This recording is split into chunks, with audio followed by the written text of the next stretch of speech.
আৰু মণ্ডলী চলান্তাসকল সকলোকে মাতৃ দিৱসৰ উপলক্ষে মোৰ ফালৰ পৰা আন্তৰিক অভিনন্দন জ্ঞাপন কৰিছোঁ। আজি এটি বিশেষ কাৰ্যসূচী হয় আৰু এই বিশেষ কাৰ্যসূচীটো মই এটি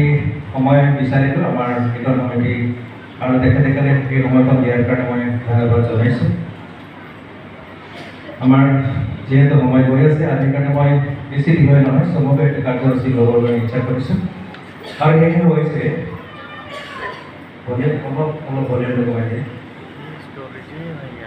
এই হৈছে জাকো পে কথা ২৭ পদ মাউৰা আৰু বিধৱাসকলক তেওঁলোকৰ ক্লেশৰ কালত চাবলৈ যোৱা এই বাক্যখনে মোক বহুতকৈ আওৰাই আছিলে মোৰ হৃদয়ত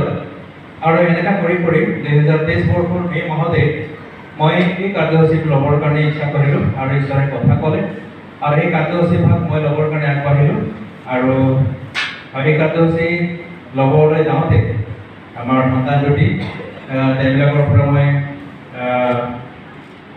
তেওঁলোকৰ কমেণ্ট ল'লোঁ আৰু তেওঁলোকে ক'লে য়েছ পাপা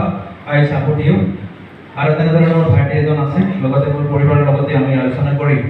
এই চমু কাৰ্যসূচী ভাগ ল'বৰ কাৰণে ইচ্ছা কৰিছোঁ। আমি সঁচাকৈ আমাৰ মণ্ডলীত বহু বিধৱা বা মাউৰাসকল আছে আমি তেওঁলোকক একো কৰিব পৰা নাই যদি এটলিষ্ট আমি তেওঁলোকৰ কাৰণে প্ৰাৰ্থনা কৰিবলৈ হয়তো আমাৰ সময় নহয় আমি বাইবেলৰ এই কথাষাৰ মৰি আমি পৰিয়াল তৰফৰ পৰা এটি চমু প্ৰয়াস আমাৰ মাউৰা আৰু বিধৱাসকলৰ কাৰণে আমি আগবঢ়াবলৈ বিচাৰিছোঁ। মই আমাৰ বিশেষ গীতামাৰীক আগত আহিবলৈ অনুৰোধ জনাইছোঁ সহায় কৰিব। আমি গম পাইছোঁ আমাৰ মণ্ডলীত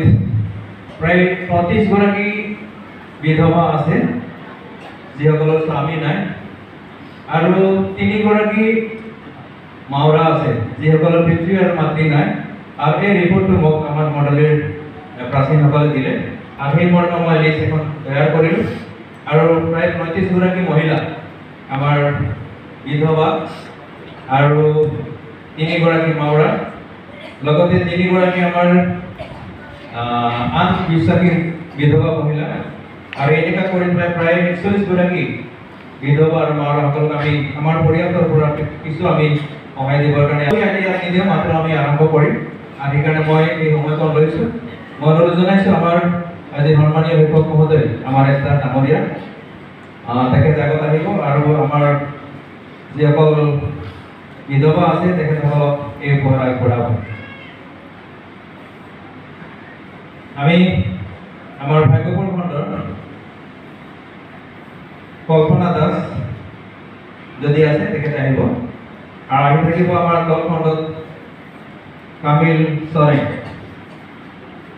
কল্পনা দাস আমি সৰু এটি প্ৰয়াস আমাৰ বিধৱাসকললৈ আগবঢ়াইছোঁ সকলোৱে হাত তালি দিব। কামিল চৰেং আহিব মিথিলা টেটে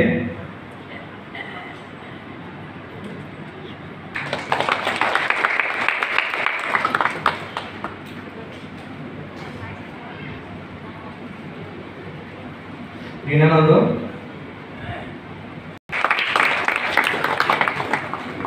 এদৰে জাতীয় শান্তা স্বপ্ন